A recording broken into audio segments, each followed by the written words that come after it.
ସେତେବେଳର ଖଣ୍ଡଗିରିର ଯାତ୍ରା ନାଟକ ଆଉ ଏବେର ଖଣ୍ଡଗିରିର ଯାତ୍ରା ନାଟକ ଭିତରେ ଆକାଶ ପାତାଳ ଫରକ। ମୁଁ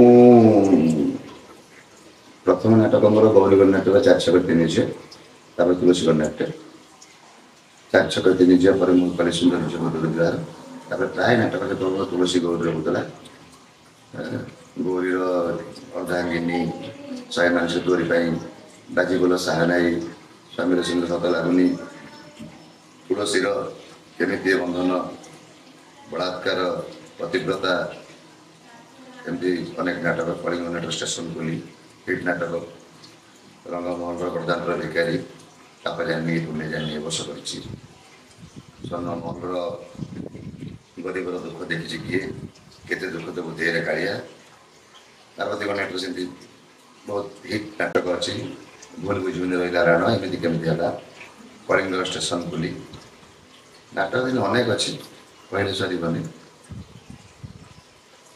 କିନ୍ତୁ ଏ ବର୍ଷର ନାଟକ କୋଣାର୍କର ଜଗା ଧରିଛି ଜୀବନ ପଘା ବହୁତ ଭଲ ହେଇଛି, ଦର୍ଶକମାନେ ବହୁତ ଖୁସି ହେଉଛନ୍ତି। ରଙ୍ଗମୋହନର ବାପା ଜାନି ପୁଣ୍ୟ ଜାନି, ସ୍ୱର୍ଣ୍ଣମୋହନର ଗରିବ ଦୁଃଖ ଦେଖିଛି କିଏ, ବିଶ୍ୱ ଦରବାରରେ ବି ଅବୁଝା ଆଖିର ଅପରା କଥା, ଆଗରୁ କରିଥିଲି ଆକାଶ କେହା ଚିଲିକା ମାଛ, ଏସବୁ ହିଟ୍ ନାଟକ ବହୁତ ଦର୍ଶକଙ୍କ ପ୍ରଶଂସା ପାଇଛି, ବହୁତ ଲୋକ ଦର୍ଶକ ଗ୍ରହଣ କରିଛନ୍ତି। ମାନେ କୌଣସି ସୋସିଆଲ ମିଡ଼ିଆରେ ହାଇଲାଇଟ୍ କରିକି ନାଟକ କିଛି ହାଇଲାଇଟ୍ ହେଇନି, ସୋସିଆଲ ମିଡ଼ିଆ ତ ଏବେ ଆସିଲା, ମାନେ ଦର୍ଶକ ନିଜେ ହାଇଲାଇଟ୍ କରିଛନ୍ତି ନାଟକକୁ ତାଙ୍କ ମାଧ୍ୟମରେ, ତାଙ୍କର ଖୁସି ତାଙ୍କର ଇଏ ଦେଖିକିରି ନାଟକର ମୂଲ୍ୟ ବୁଝିକିରି ସେ ହାଇଲାଇଟ୍ କରିଛନ୍ତି। କୌଣସି ଅନ୍ୟାନ୍ୟ ବାଟ ଦେଇକିରି ମୋ ନାଟକକୁ କେବେ ମୁଁ ହାଇଲାଇଟ୍ କରିବା ପାଇଁ ଚାହିଁ ନାହିଁ କି ଚାହିଁବି ନାହିଁ। ମୁଁ ନାଟକ କରୁଛି, ଦର୍ଶକ ଦେଖିବେ, ଖୁସି ହେବେ, ବାସ୍ ମୋର ଏତିକି ଇଚ୍ଛା। ମୋର ନିଜ ପରିଚୟ ମୋ ନାଟକ, ମୋ ପରିଚୟ କୌଣସି ଅନ୍ୟାନ୍ୟ ଜିନିଷକୁ ନେଇକି ନୁହେଁ, ପ୍ରୋପାଗାଣ୍ଡା କରିକିରି ଗୋଟେ କ'ଣ ଇଏ କରିକି ହାଇଲାଇଟ୍ କରିକିରି ମୁଁ ହାଇଲାଇଟ୍ ହେଇଗଲେ ମୁଁ ଗୋଟେ ବର୍ଷ ବଞ୍ଚିଯିବି ନା। ଲମ୍ବି ରେସ୍କା ଘୋଡ଼ା ଯେ ବହୁତ ଜୋରରେ ଦୌଡ଼ିବ, ବହୁତ ଦୂରକୁ ଯିବ, ତାହେଲେ ଘୋଡ଼ାକୁ ଶାନ୍ତ ରହିବାକୁ ପଡ଼ିବ। କାହିଁକିନା ବଡ଼ ପାଟି କଲେ ଚିତ୍କାର କରି କହିଲେ ସମସ୍ତେ ଶୁଣିବେ, କ'ଣ ଶୁଣିବାକୁ ଆସିବେ, କ'ଣ ଚିତ୍କାରଟା ଆସିଲା, କିନ୍ତୁ ଚୁପ୍ ହେଇକି ରହିବେ କେହି ଶୁଣିବେନି। କିନ୍ତୁ ଚୁପ୍ ରହିବାର କଥାଟାକୁ ଯିଏ ଶୁଣେ ସେ ପ୍ରକୃତ ଦର୍ଶକ। କାହିଁକି ଚୁପ୍ ଅଛି, ଆ ଭିତରେ କ'ଣ କଥା ଅଛି, ତେଣୁ ମୁଁ ସବୁବେଳେ ଚୁପ୍ ରହେ। କିନ୍ତୁ ନାଟକ ମୋର ସେଇଆ ଆଉ। ଆପଣ ପ୍ରଥମ ନାଟକର ନାଁ କ'ଣ ଏବଂ ପ୍ରଥମ ନାଟକରେ ଆପଣ କେତେ ପାରିଶ୍ରମିକ ପାଇଥିଲେ?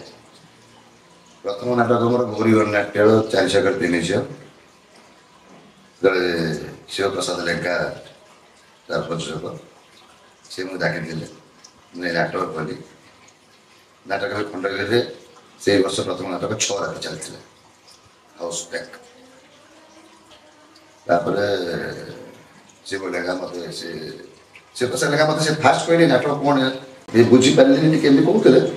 ତାପରେ ନାଟକ ଯେତେବେଳେ ଦର୍ଶକ ଯେତେବେଳେ ନାଟକଟାକୁ ଅତି ଖୁସିରେ ଗ୍ରହଣ କଲେ, ଖଣ୍ଡଗିରି 6 ଚାଲିଲା, ସେଇ ଶିବପ୍ରସାଦ ଲେଖା ଯିଏ ମୁଁ ଡାକିକି 1,00,000 ଟଙ୍କା ଦେଇଥିଲି।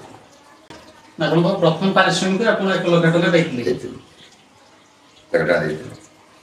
ତେଣୁ ତାପରେ ଆଉ ଅନେକ ପଛକୁ ଫେରି ଚାହିଁନି, ତାପରେ ଆଗକୁ ଚାଲିଛି। ଆଉ ଯେତେଦିନ ଭଗବାନଙ୍କ ଆଶୀର୍ବାଦ ଥିବ, ମା ଶାରଦାଙ୍କ କୃପା ଥିବ, ଆଉ ଦର୍ଶକମାନଙ୍କର ଭଲ ପାଇବା ଥିବ, ସେମିତି ଆଗକୁ ଚାଲିଥିଲି।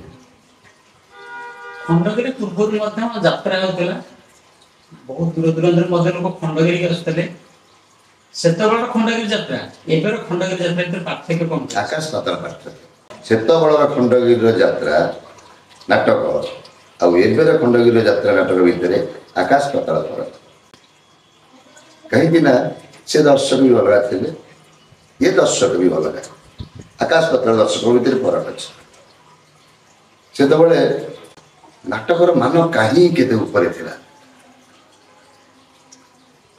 ଆକାଶ ଛୁଆ ନାଟକ, ବହୁତ ନାଟକ ଆପଣ ଇତିହାସ ଖୋଲିକି ଦେଖିଦେବେ, ଆଉ ସେ ନାଟକକୁ ଆଜି ବି ଲୋକଙ୍କୁ ପଚାରିବେ ସେ ଏ ନାଟକର ମାନ ସବୁ କେତେ, ସେତେବେଳର ନାଟକ ସେ ଲୋକ ଆଜି ମନେ ରଖିଥିବେ କହିବେ। କାହିଁକି ନା ଗୋଟେ ବ୍ରାଣ୍ଡେଡ୍ ନାଟକ ଥାଏ, ସେ ନାଟକର ବ୍ରାଣ୍ଡ ଥାଏ, ସେ ବ୍ରାଣ୍ଡ ନାଟକ ଲୋକ ମନେ ରଖିଥିବେ। କିନ୍ତୁ ଆଜିର ନାଟକକୁ ଲୋକେ ଆଜି ଦେଖିଲେ ସକାଳୁ ଭୁଲିଯିବେ। କାହିଁକି ନା ଗୋଟେ ବ୍ରାଣ୍ଡ ନାଟକ ଯୁକ୍ତ ହେଇଯାଇଛି। ଆପଣ ଯଦି ସୁନା କିଣିବାକୁ ଯିବେ, ସୁନା କିଣିବେ, ତାହେଲେ ଆପଣ ଗୋଟେ ସୋରୁମ୍କୁ ଯିବେ। ଆପଣ ଯିବେ ସୋରୁମ୍ରେ ରେଟ୍ ଲେଖା ହେଇଥିବ, ଆପଣ କିଣିବେ। ସେଠି ଆଉ ଆପଣ କିଛି ଏପଟ ସେପଟ କଥା କହିପାରିବେ, କାରଣ ବ୍ରାଣ୍ଡ ଜିନିଷ କରୁଛନ୍ତି, ସୁନା କିଣୁଛନ୍ତି। ଗୋଟେ ଫେରିବାଲା ଆପଣଙ୍କ ଘରକୁ ଆସିବ, ସେ କ'ଣ ସୁନା ଧରିକି ଆସିବ? ନା, ସିଏ ସେଇ କାନଫୁଲ ଆଣିଥିବ, ସବୁ ଆଣିଥିବ, ଯାହା ସେଠି ସୋରୁମ୍ରେ ବିକ୍ରି ହେଉଛି ସେ ଏଇ ଧରିକି ଆସିଥିବ। ଏ କେତେ ପଇସା? 70 ଟଙ୍କା। ନାଇଁ ମ 30 ଟଙ୍କା ନେ। ସେ 30 ଟଙ୍କା ରାଜି ହେଇଯିବ, କାହିଁକିନା ତା ମାନ ସେଇଆ। ତେଣୁ ସେଇ ମାନଟା ବଦଳି ଯାଇଛି। ବର୍ତ୍ତମାନ ଫେରିବାଲା ବଢ଼ିଆ ଆମେ ହେଇଯାଇଛି। ଯାଉଛୁ ଆମକୁ କହିବେ 30 ଟଙ୍କା ଦେବୁ, ହଁ ଆଜ୍ଞା 30 ଟଙ୍କା ଦିଅନ୍ତୁ। କିନ୍ତୁ ସେଟା ବ୍ରାଣ୍ଡ ହେଉଥିଲା, ଏବେ ଶସ୍ତା ହେଇଯାଇଛି। ପୁଣି ସମୟ ତ ପରିବର୍ତ୍ତନଶୀଳ, ପୁଣି ବଦଳିବ। ବଦଳିବ ଏମିତି କିଛି ଜିନିଷ ପରମାନେଣ୍ଟ ନୁହେଁ, ନଥିଙ୍ଗ ଇଜ୍ ପରମାନେଣ୍ଟ। କାଲି ଗୋଟେ ଅଲଗା ଥିଲା, ଆଜି ଗୋଟେ ଅଲଗା ହେଇଛି, ପୁଣି ଆସନ୍ତାକୁ ଅଲଗା ହେବ, କିଛି ବଦଳିବ। ସମୟ ବଦଳିବାଟା ତା ନିୟମ, ତା ଧର୍ମ, ସେ ବଦଳିବ। ଖାଲି ଆମେ ଅପେକ୍ଷା କରିବାର ଅଛି କେବେ ବଦଳିବ। ସାର୍ ଆମର ଯାତ୍ରା ପାର୍ଟିକୁ ନେଇ କଳାକାରମାନଙ୍କୁ ନେଇକି ଆପଣ ସାଧାରଣ ଦର୍ଶକଙ୍କୁ କ'ଣ କହିବାକୁ ଚାହିଁବେ? ମୁଁ ତ ଏମିତି କଥାବାର୍ତ୍ତାରେ କହିସାରିଲିଣି ଯେ ଏଇଟା ଗୋଟେ ଚେନ୍, ଆମ ସମସ୍ତଙ୍କୁ ବଦଳିବାକୁ ପଡ଼ିବ। ଆଉ ଖାସ୍ ଦର୍ଶକମାନଙ୍କୁ ପ୍ରଥମେ ବଦଳିବାକୁ ପଡ଼ିବ। ମୁଁ କାହିଁ କହିଛି ଦର୍ଶକ ହେଉଛନ୍ତି ତଳ ପାହାଚ।